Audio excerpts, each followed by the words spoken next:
Hello, BookTube. I'm back with, I guess you'd say it's part two of the little science fiction videos. And this pretty well is 90% of my science fiction. I've got paperbacks of Isaac Asimov's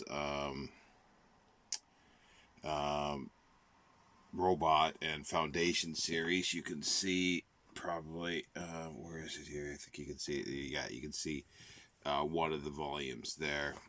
They're nice covers. Got them really cheap as at pretty well at the same time as the science fiction or the SF Masterworks. And I've got the Hyperion Cantos. I've got a couple other hardcover somewhere, maybe two or three uh, collections of science fiction and a couple other hardcovers by J.S.P. Hogan, but very little here anymore. I used to have a vast collection of science fiction back in Canada, thousands of digests and pulps. I had complete runs of of Asimov. I didn't have complete runs of analog, but I had complete runs pretty well from 1950. I think there was a few gaps, but from 1950 onward, I had complete runs of Galaxy, complete runs of Asimov when it finally it started, complete runs of magazine of science fiction and fantasy. I had everyone. And a bunch of others, like I had 40s and 50s, a lot of 40s, 50s pulps, Planet stories, all sorts of ones that ran for a short period of time and then changed their name and so forth. And quite a few 30s. I had a few 20s, Gernsback publications. Um, but yeah, and I just had tons of these things. Um, and I had thousands and thousands of paperbacks, anthologies. I love the science fiction anthologies by most of them, because I like the ones that had little introductions in, like Groff Conklin or any of those, and then later, other ones that did introductions to stuff. But the earlier ones that I really liked. Because the introductions in them. So, but this is this is now the British Library classic science fiction series. They're up to, I think, volume 19. I've got all but the latest five of them.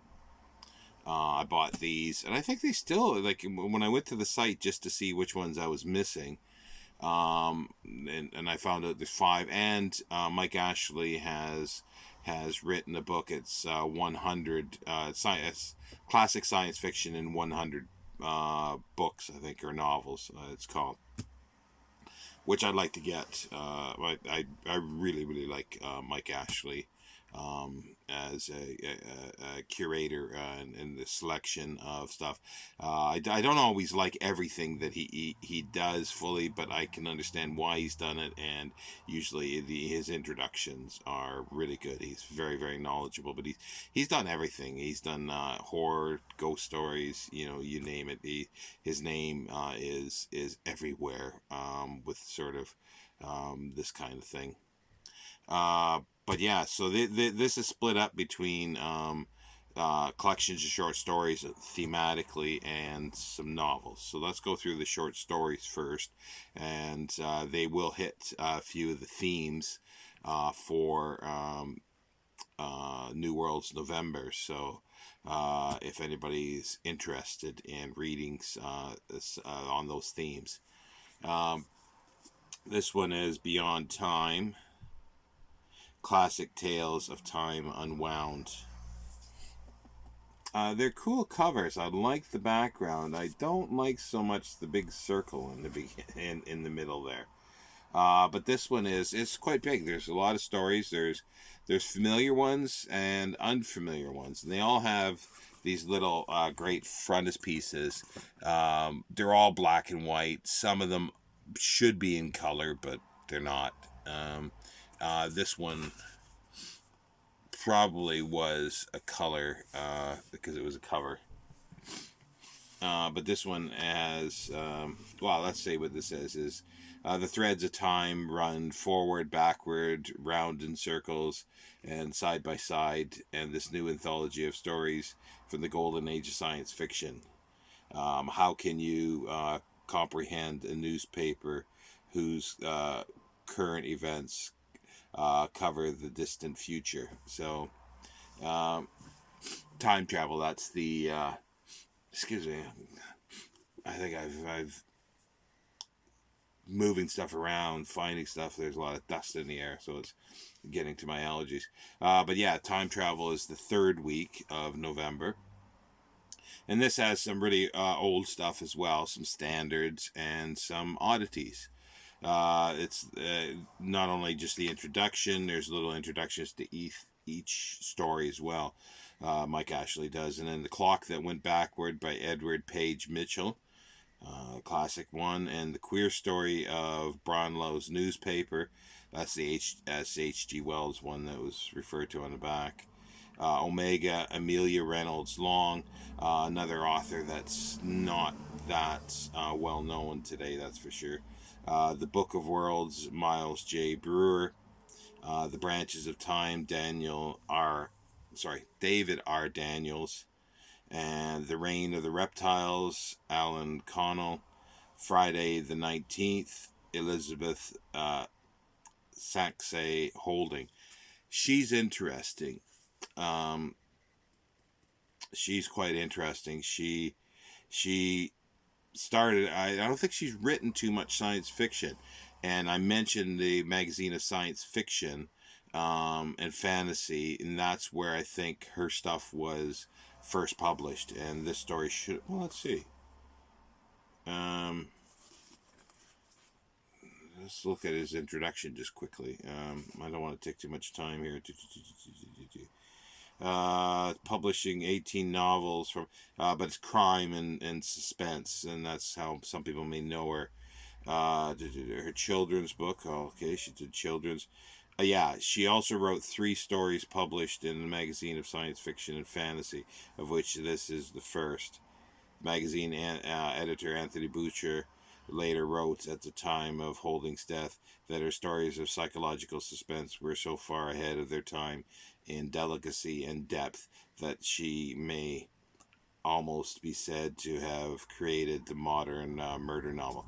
I have not read her crime stuff, but I was impressed by, and I always remembered her name, the stories that I read in the magazine of science fiction fantasy. And then we got Look After the Strange Girl, J.B. Priestley.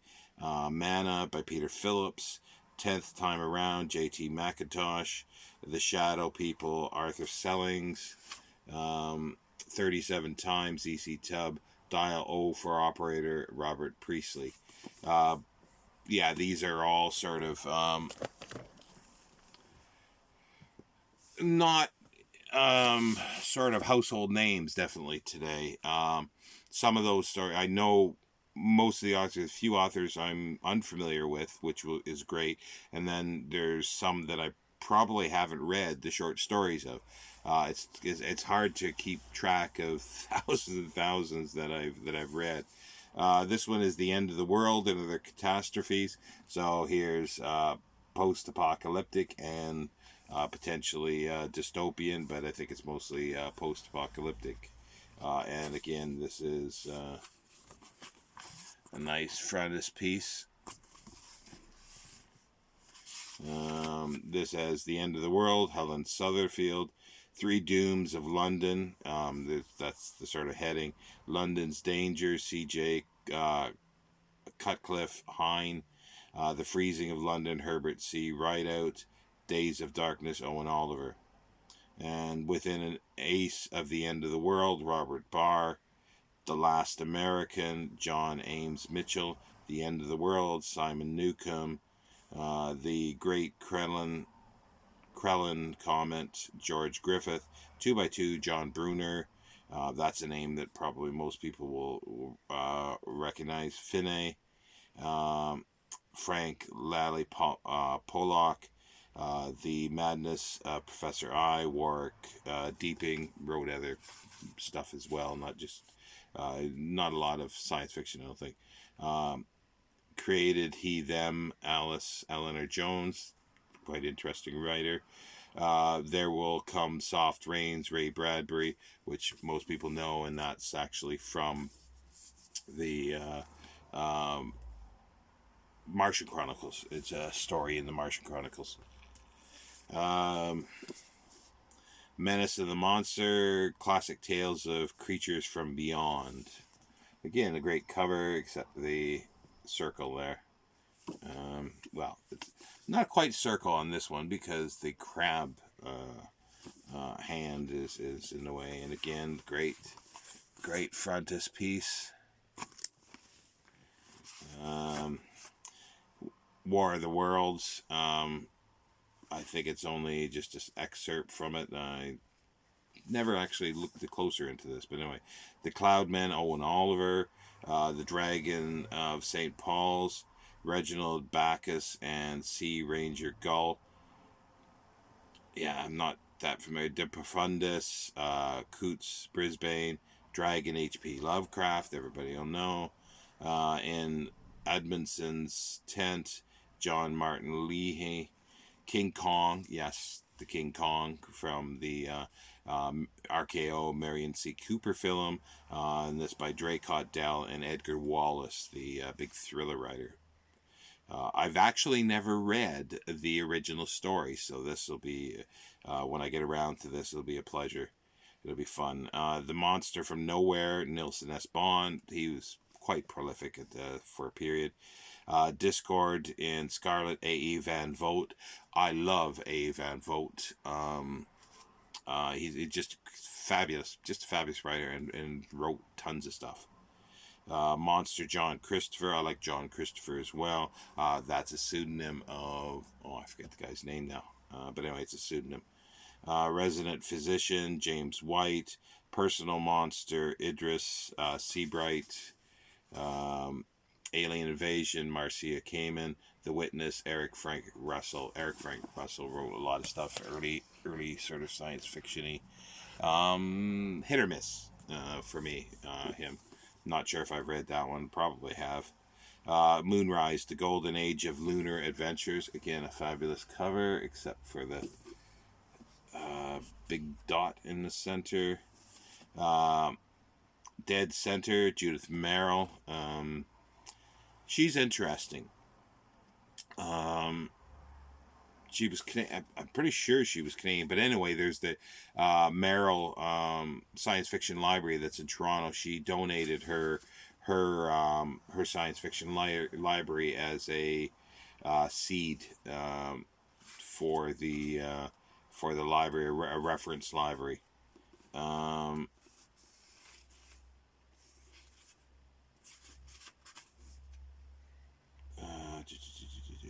The 1923 to 1927. I'm just trying to see. I'm pretty sure.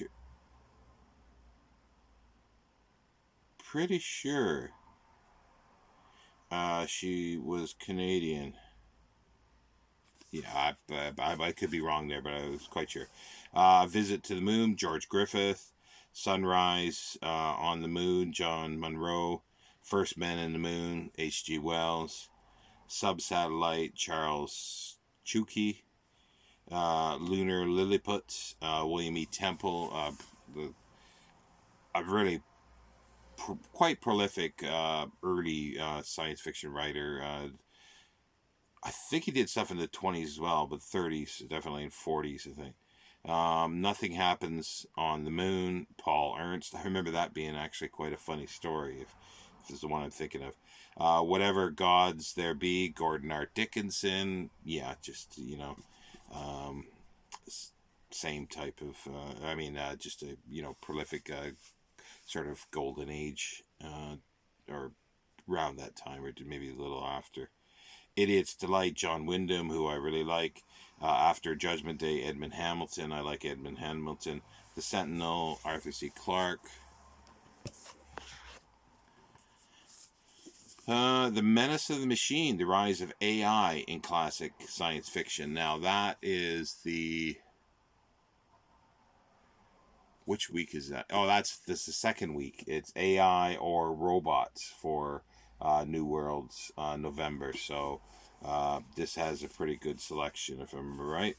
And again, a great frontispiece. Moxon's Master, Ambrose Bierce. The Discontented Machine, Adeline Knapp. LA's Automatic Housemaid, Elizabeth Bellamy.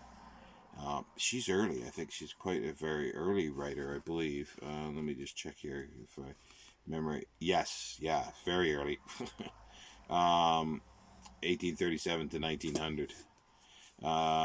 The Mind Machine, Michael Williams. Automata, S. Fowler Wright, pseudonym, I believe. The Machine Stops, E.M. Forcer, that's a good one. Efficiency, Pearlie Poor Sheehan and Robert H. Davies. Not too familiar with their writings. Rex by Harl Vincent.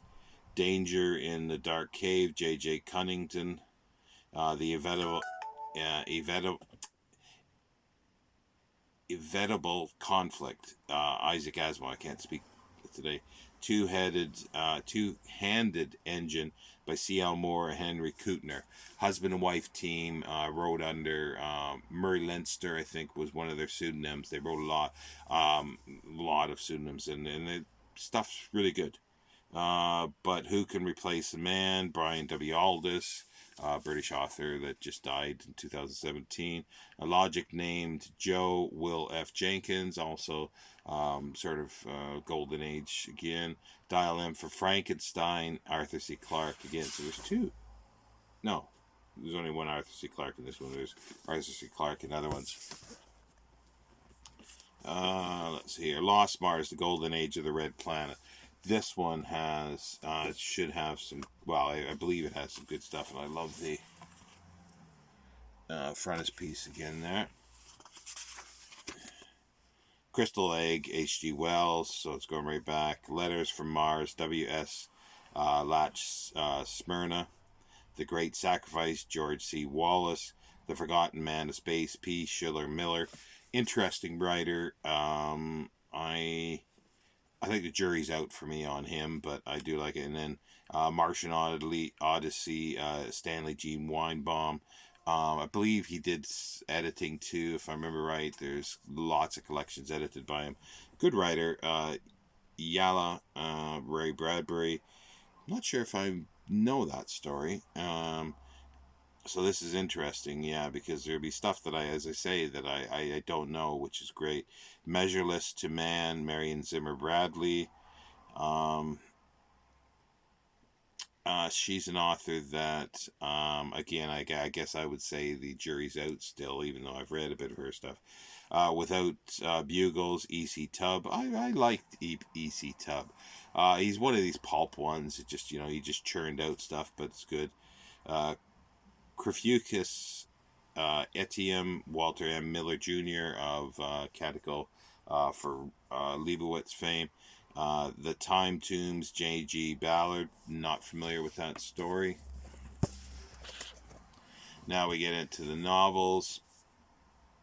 The Four-Sided Triangle, William F. Temple again. Again, I like his stuff. It's fun. It's fun.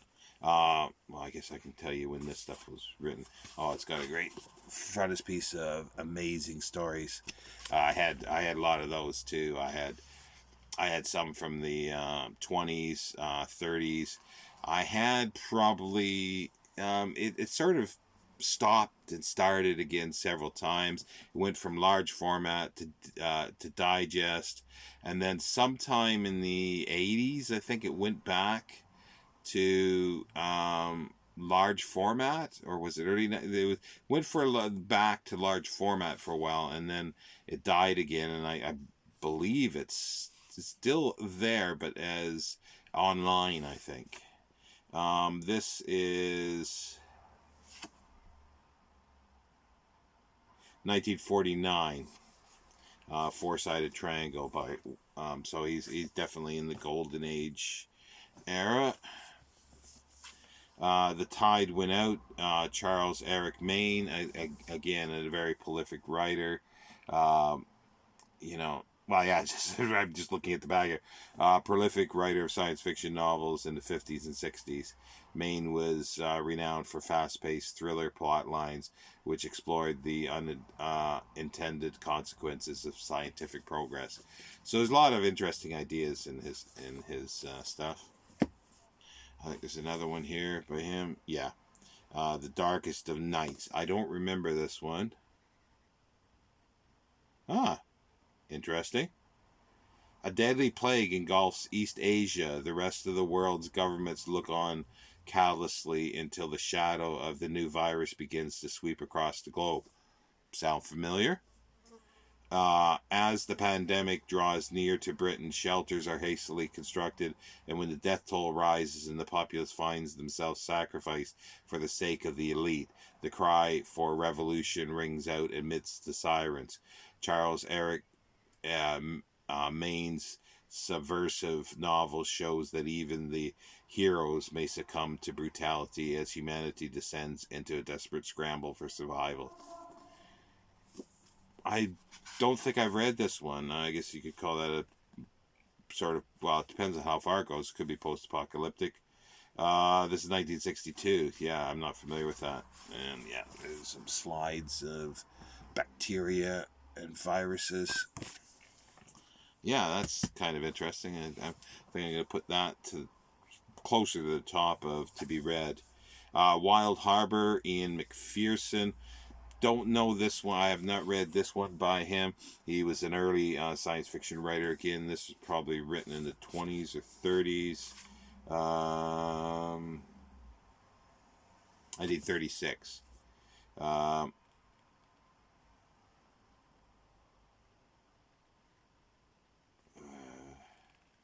Yeah, it's just looks like it's going to be a sort of post-apocalyptic dystopian type novel.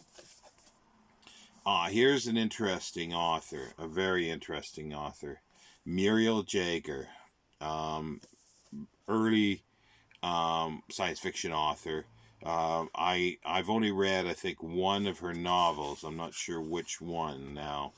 They were hard to get because this is the 1920s that it was written, and I don't know how often they were reprinted. Yeah, this is 1926. The question mark. Let's see what it says. Yeah, 18. Oh, she lived to 1969. I didn't think she was 1892 to 1969. Prolific writer of history books, essays, and science fiction. Not that prolific in science fiction, I didn't think, but was amongst the first women to receive degrees in Somerville College, Oxford. She later became associated with Leonard and Virginia Woolf, who published her pioneering science fiction novels, The Question at the Hogarth Press and The Man with the Six. That's probably the one I think I read, The Man with the Sixth Senses. It was Hogarth Press, and I barely found any of this stuff. This is 1927, so I'm pretty sure I've read that one. So there's two by her. And another William F. Temple. I should have had those together. Shoot at the Moon. This is 50 something, I think. That's nice. Another nice frontispiece. 66. Okay, so it's later than I thought, but I'm quite sure I've read that. So that's 13 of the British Library classics, science fiction classics. That's what it's called, the British Library Science Fiction Classics. Now, as I say, Mike Ashley has done a book that accompanies this, and it's basically, I think, classic science fiction in 100 novels or 100 books. Can't remember the title exactly. So I'm not sure if that means that they're going to be putting out 100 of these. But they did something very similar with the crime one, and I've got about 60 of them, I think. And they're they're still popping them out. It's all classic crime. And the other one I want to get is, which is further along than this, I think there's about 24 or 25 volumes of the weird and supernatural. I've got, oh, I put it on the shelf. I got one or two. I got one because it was ghosts, and I think it was because I needed, it was probably 2 for 3 for these, so I needed another one or two or something like that to make up the deal.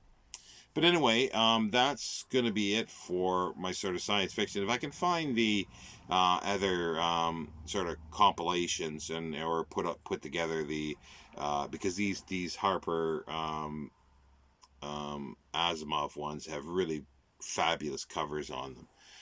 They're poorly made, but they're fabulous covers. So it's got the whole robots series, and I think there's one volume missing that they didn't do, and I can't remember which one that is. I'll have to dig it out, and I could easily do a program on that.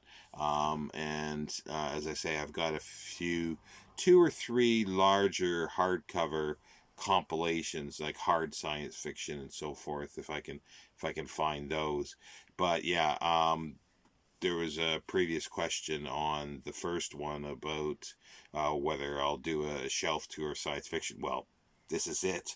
They haven't been on a shelf really, other than just sort of stacked on a table. But that's like, my science fiction is just embryonic and laughable at this point, really. But compared to what it used to be. I look at a lot of the stuff, like classic stuff, and try to see it, and you see this stuff, and some of them are expensive. Well, if they're good shape, they're expensive. And it's really the introductions that are the things that I really crave for. I would just love to have all the introductions for all those compilations that I had. But anyway, I'll leave it there. I thought I was complete with the science fiction masterworks, but there's at least one more, and it's Frederick Pohl's. Yeah, Frederick Pohl's Gateway. It's the first volume of the Heechee series. I've got that somewhere, and I got to find it. And there might be one or few others. If I ever find those, I'll probably just I'll tack them on to one of the other videos. So this one, but the next video for science fiction will be a while, probably. I just had these to hand. I found them, so I want to put them in place where I can access them now. So I'll get them off my table, so it clears up a little bit here of space. Anyway, take care, BookTube, and I will speak to you later.